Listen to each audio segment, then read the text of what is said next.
Monsieur le Président, tout d'abord, un grand merci de nous accueillir chez vous dans votre université. Et pour moi, c'est un plaisir et un honneur d'être parmi vous ce soir. C'est toujours un plaisir de revenir aux sources. Et c'est un plaisir aussi d'échanger avec les étudiants, parce qu'en fait, c'est avec eux qu'on a la possibilité de sortir de son cadre habituel et de penser l'avenir. À chaque fois, je dis, en fait, les jeunes ont par rapport à nous trois choses que nous, on n'a pas.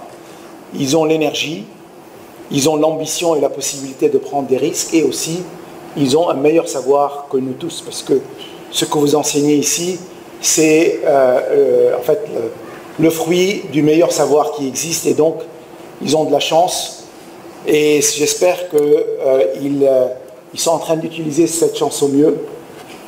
C'est le meilleur moment de la vie d'être étudiant, et donc ne ratez pas ces quelques années, vous passez ici, c'est toujours très agréable.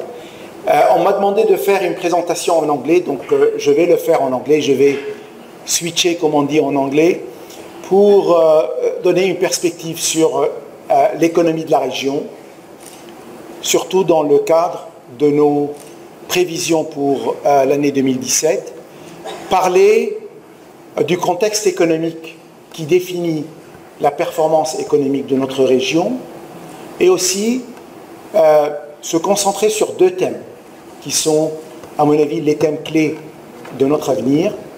Premier, comment maintenir une stabilité qui est pour nous la porte à la prospérité. Et c'est un élément important, des fois on l'oublie.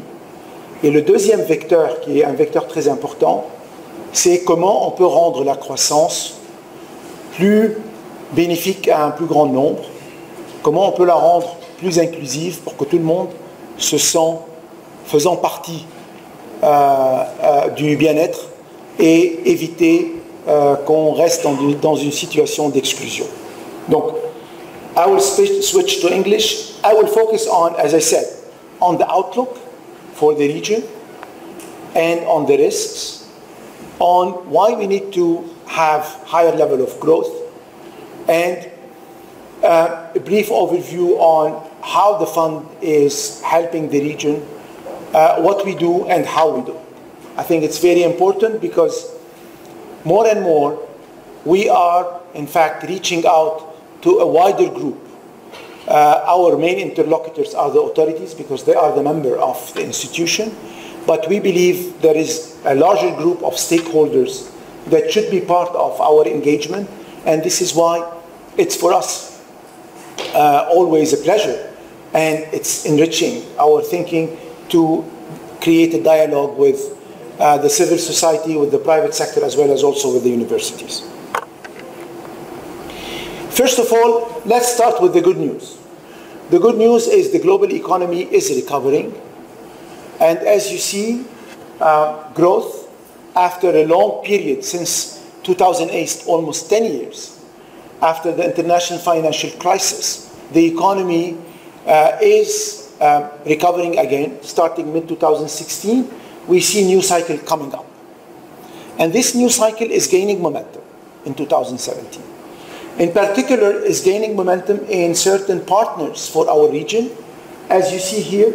And I'm sorry for maybe those who are sitting at the end of this amphitheater, may not easy to read, therefore I will read it for you. Europe is growing at 2.1% this year and 1.9% last year, coming from 1.8% in 2016. Same for emerging markets, same for China.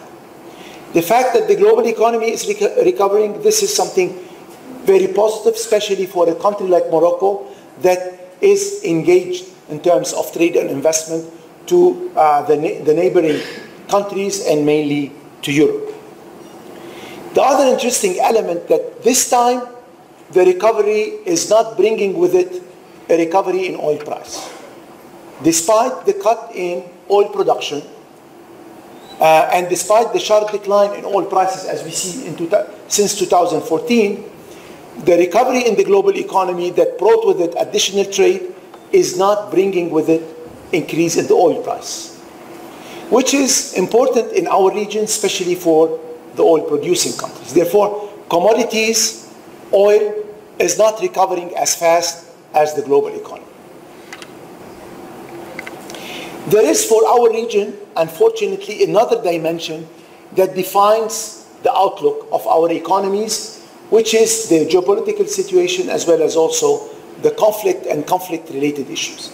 And I think it's important to remember, to remind ourselves how this issue is in fact impeding our economies from growing and from creating additional stability. The overwhelming number of refugees is not only affecting the countries where conflicts are taking place, but also affecting countries that are neighboring those who are going through conflict. Take the case of Lebanon or Jordan. Almost 20% of their population are refugees. Take the case of countries where their economy is not, in fact, able to support this large number of additional flows that is affecting their stability in terms of social and labor stability, and also it's having big toll on their public finance. Therefore, the issues of conflict that are affecting more than 5 countries in the region, the issue of refugees, the geopolitical tensions are factors that are having a negative impact on the prospect of our economies.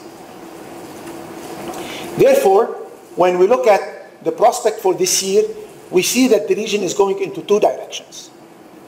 And clearly, there is a divide between oil producers and oil importer countries. And on the left side, we have the oil exporter countries where growth is much lower than what it was 10 years ago, i.e. between 2000 and 2010. And because of the cut in oil production, the oil sector is growing at a very low pace. Yet, the good news for them that the non-oil growth is higher than the average growth of the economy. The picture is totally different when we look at the oil importing countries.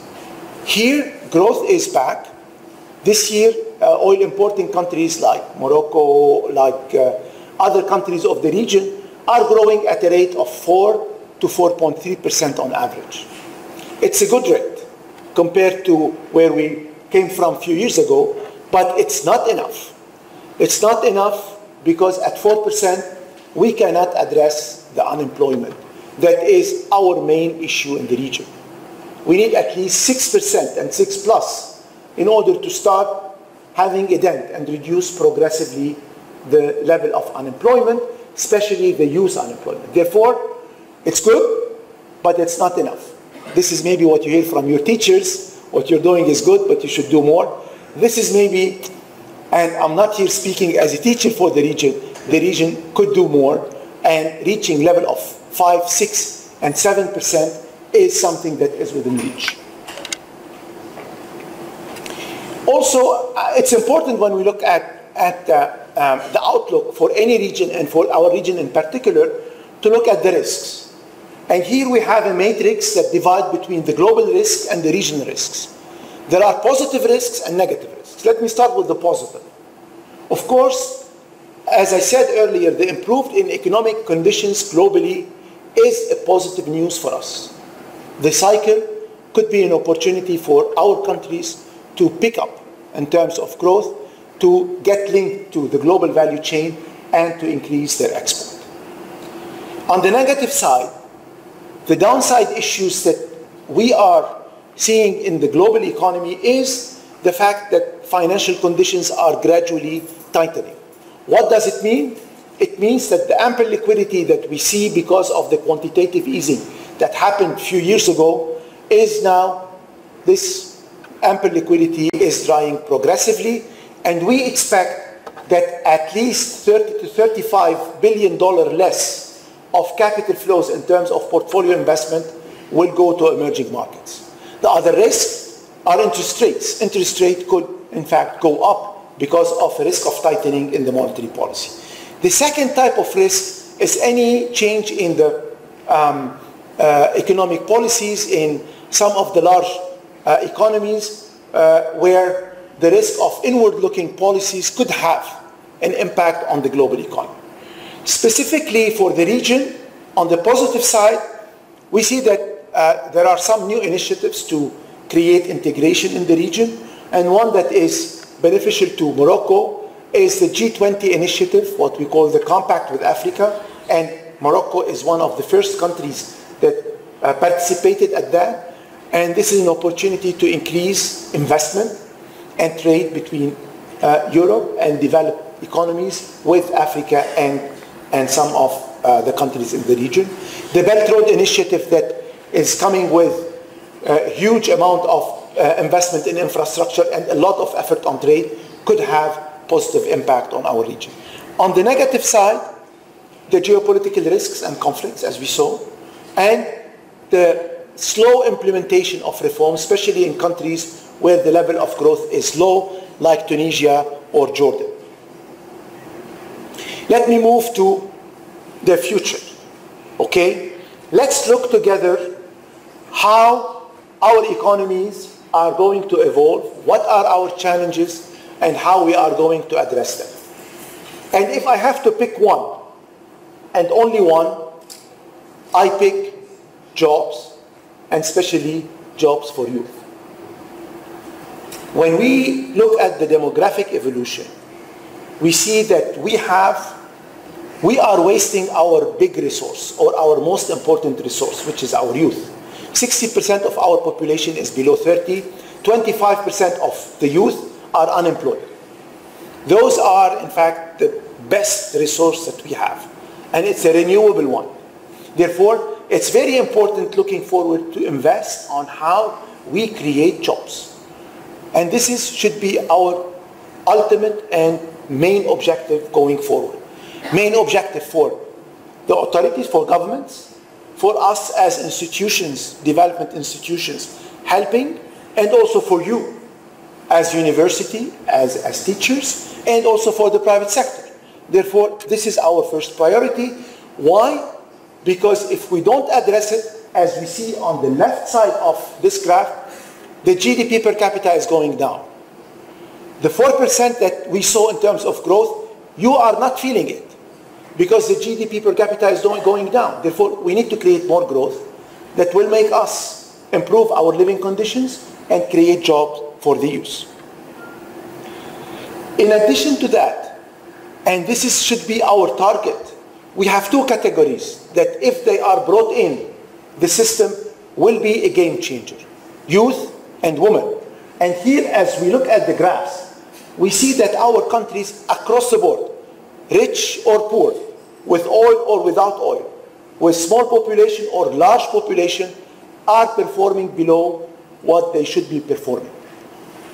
Below emerging markets for emerging countries in the region, and below rich countries for our rich countries in the region. Therefore, across the board, and despite the fact that countries are having different outlooks in terms of priorities, they are converging on the priorities. And this is something that is positive, which means if the whole region invests in education, invests in reforming the labor market, we can create a massive shift in terms of improving conditions for youth and also improving the conditions for women. How to do it? There is no magic bullet for that, okay? The best way to do it is to sustain reforms. But the good news is reforms in this juncture could yield much faster results than before. Why? Because, as I mentioned, the cycle globally is strong, and it looks like that it's lasting for a certain number of years. Therefore, our countries should jump immediately through reforms, into the train of global recovery. The way to do it is, A, access to talents. We need to create talents, and we need to move from investing in schools, then investing in skills. It means that education is not only at the schools or at the university, it's a long life learning exercise. And allowing people to learn, even if they are working, or even if their level of original skills is low, is important. Therefore, access to talent is one. Reforming education, reforming the labor market are the key two elements for that. Second is access to market. We cannot create growth if we don't have companies, and if those companies are not giving access to market. And when we see the limited access to entrepreneurs and small and medium-sized enterprise, it indicates to us what are the issues to address. The third one is access to finance. Financial inclusion is one of the main issues that all our economies are facing.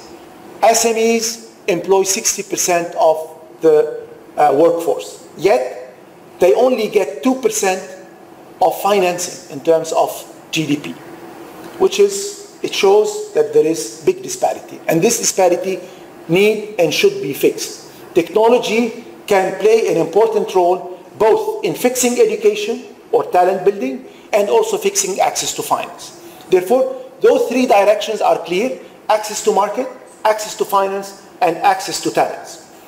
But those are not enough. They need to be supported by two enablers. One is governance and transparency. And I want to stop on this for a second. If we don't build strong institutions, if we don't fight corruption, if we don't create additional trust and confidence between citizen and the state, it's very difficult to recover on sustainable basis. The second thing, fiscal stability, as we are going to see, is not only important for the macroeconomic stability, but also is one key enabler for growth. It will help us channel resources for the right social programs.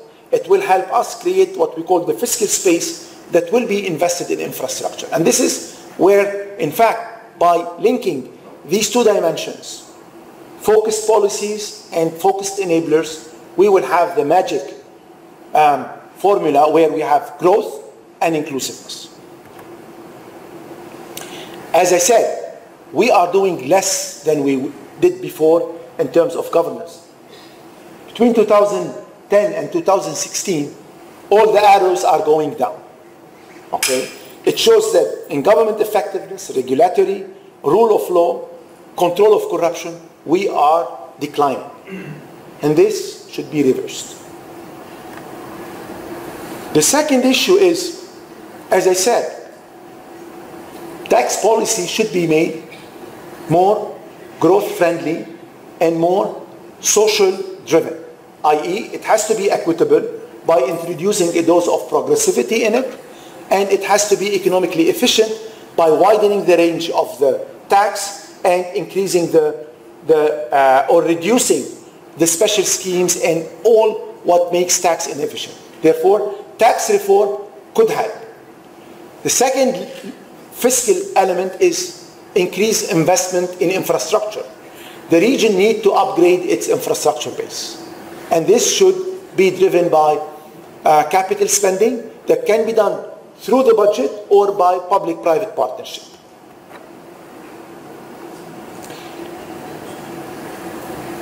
Fiscal is also important to achieve additional social stability. And this is why it's very important to have a shift in the way social spending is done to increase its productivity and make it target to those who need it. By developing social protection mechanisms and upgrading the social spending in the region, we allow to have targeted social spending that goes to those who need it and help create the safety net that will allow everybody to feel participated. The second element is we see, not very clear though, that in fact the share of the 40% at the bottom in terms of social protection or spending on social protection in the region is very low.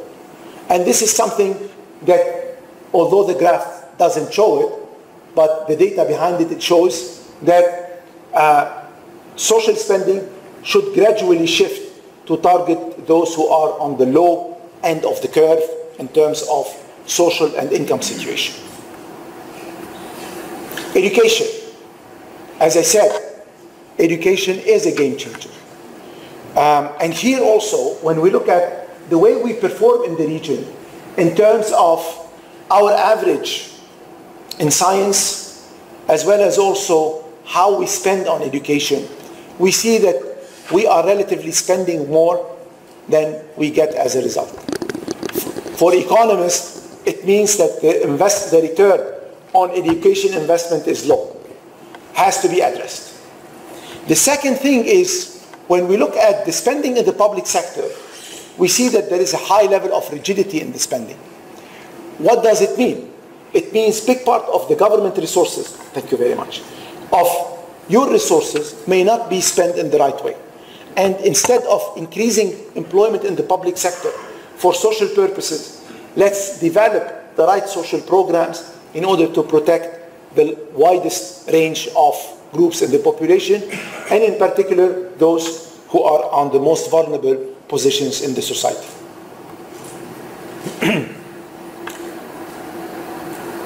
Access to talent, access to market. Trade can be, for the region, and trade integration, one avenue of growing our economies. By increasing our trade integration that went low in the last few years, as we see since 2010, by diversifying our exports and by improving the quality of our export and linking our trade into the global value chain, we have the chance to increase our trade footprint. And by increasing our trade footprint, we can increase growth.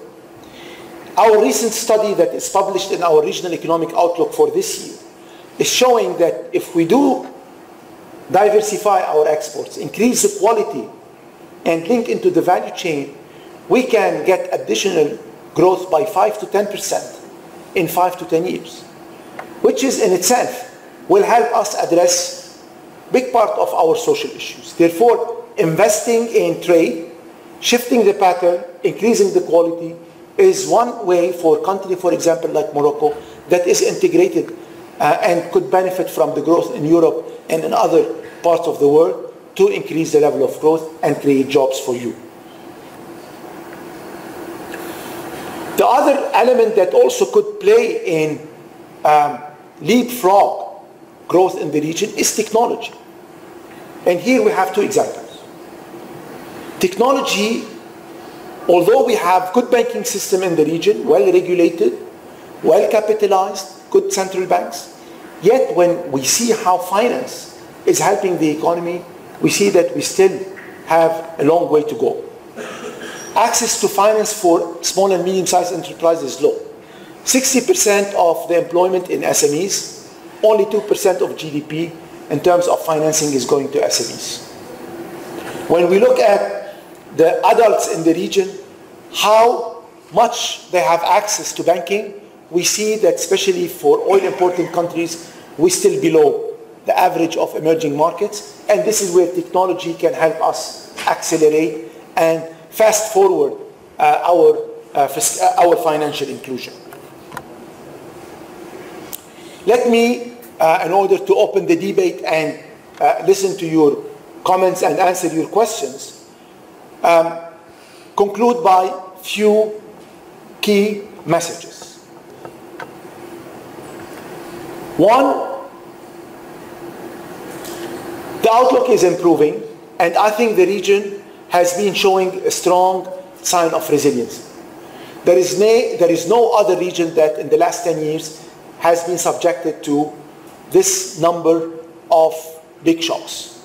2008 international financial crisis that we are celebrating the 10th anniversary, Arab Spring and transitions in 2011, and all what happened since, the drop in oil price and the negative shock of the drop in the oil markets. All these shocks, in fact, were absorbed, and countries were able to maintain resilience. However, they were not able to, in fact, do a turnaround and invent new economic model. And this is, in fact, what is needed going forward. And for that, the global recovery is offering us an opportunity. The second takeaway is the region needs higher jobs and more growth that is job-rich. As I said in the beginning, this is the most important economic objective that we should all work together in order to achieve. 3, governance can play an important role. It gives the opportunity to the private sector to lead. It gives citizens the feeling that the money is well spent, and also it creates the right institutional framework for growth to take place. 4, fiscal measures are still relevant for economic growth and for social sustainability. And this is why we need to, once again, look at our tax system, see how we can make it more progressive, more inclusive, how we can widen and simplify our tax system. Skills is going to be our oil for the future. And skills is something that has to be nurtured with time and over time. And to do it, we need to invest in education, here in the universities, after the universities, technical, for those who were not able to finish their education. Working on the skills is a continuous process, and this should be our main priority in terms of public policies. The region has been suffering from high level of fragmentation, political fragmentation, but also economic fragmentation. Take a country like Jordan that used to trade with Egypt, used to trade with Iraq, used to trade with Syria. Those borders are closed. This is how the growth in Jordan went down to 2%. And in fact, making the Jordanian economy suffer a great deal. Therefore, integration within the region, integration outside the region are also ways for us to increase the level of growth and make jobs available to the young generation. Last but not the least, technology, as I said, is the game changer for the future. Technology is everywhere. I see various smartphones here. I see the president telling me that this is going to be live stream and put on webcasting. Therefore, technology is everywhere. We started, for example, to introduce e-learning programs, also in Arabic, because this is how we are going to reach out to a larger group of people to build their skills. Therefore, technology is something that is going to be part of our life. Technology brings a lot of opportunities, but also carries a certain number of issues. The future of job may not be always rosy for all of us. Some may lose their jobs, and this is where we need to provide them with protection.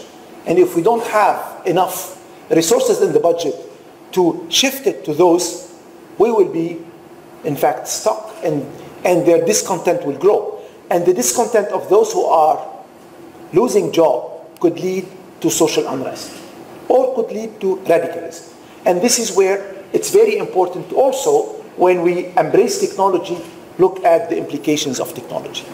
The second element, technology helps us and should help us in inclusion. Half of the population and also half of the skilled population are not finding her way to the market. Women of the Arab world are skilled, talented, but in fact they are not producing their share of growth. We need to give them this opportunity. Technology could help. Inclusion could be also made beneficial of technological developments. Those who are living in the rural area could also benefit from technology.